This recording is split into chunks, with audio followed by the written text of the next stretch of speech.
ग्रामदैवत श्री सिद्धेश्वरांच्या यात्रेला शनिवारी तैलाभिषेकाने प्रारंभ झाला असून अक्षता सोहळाही पार पडला।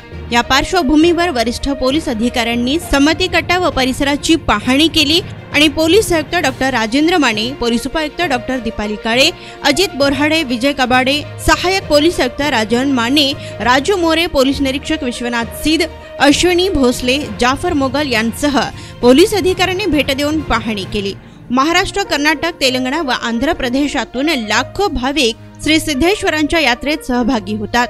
या यात्रेत मिरवणुकी दरम्यान गर्दीच्या ठिकाणी महिलांची छेडछाड करू नये व बिभत्स वर्तन होऊ नये। महिलांच्या सुरक्षिततेसाठी महिला गस्ती पथक, दामिनी पथकांची नियुक्तीही करण्यात आली आहे।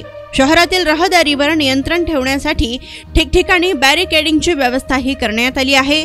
शहरात चेन स्नॅचिंग व महिला सुरक्षितता याकरिता गुन्हे शाखेचे पथकही नेमण्यात आले आहे।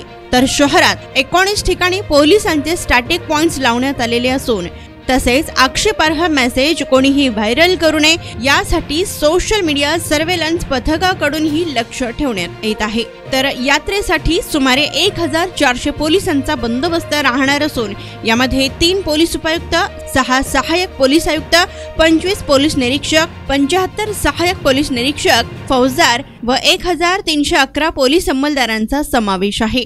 तसेच बाहेरून 250 पोलीस कर्मचारी, 500 पुरुष होमगार्ड, 100 महिला होमगार्ड व राज्य राखीव दलाची एक कंपनी देखील बंदोबस्तात सहभागी झाली आहे।